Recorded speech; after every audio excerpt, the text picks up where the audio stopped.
Победа на локалните избори на 15 октомври најавуваат коалициите на ВМРО, ДПМН и на СДСМ. Еуфоријата од предизборните митинзи се очекува да се пренесе и на денот на изборите, што ќе резултира во изборна победа. Но кој резултат партиите може да го сметаат за победа на локалните избори?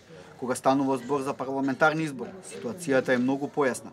Партијата или коалицијата што ќе освои најголем број на пратенички места и ќе го има мнозинството во парламентот може да се смета за победник. За локални избори состојбата е поинаква.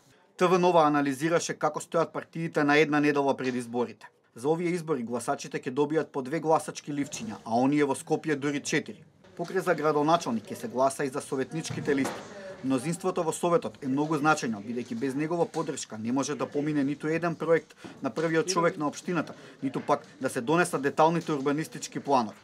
Проценките се дека за ВМРО, ДПМН и за СДСМ ќе биде многу значајно да го освојат Скопје и поатрактивните општини како Центар, Карпош, Струмица, Битола и Охрид, кои значат престиж и доминација на локален терен. Политичкиот аналитичар Владимир Божиновски нагласува дека има 4 показатели за резултатот кој ќе го постигнат партиите на овие локални избори. Првиот елемент, да го кажеме, првиот фактор е бројот на вкупно освоени гласови на советнички листи кај политичките партии. Тука директно се мери која е поддршката за едната или за другата политичка партија.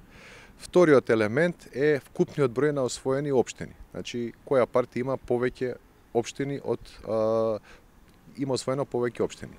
И третиот елемент што се однесува на општините е која партија има освоено повеќе од поголемите општини.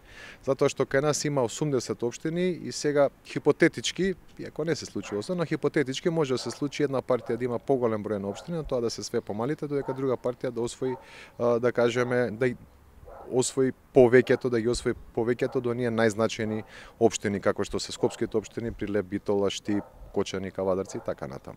И четвртиот фактор кој што е неизбежен на секој македонски локални избори е победата во град Скопје. Кога станува збор за партиите од албанскиот блок, Божиновски смета дека за нив локалните избори се поважни дури од парламентарните и дека битката ќе се води за Тетово, Гостивар и Чаир. Токму затоа, тие се обидуваат да придобијат и дел од македонските гласачи, бидејќи последните анкети покажуваат дека силите се изедначени.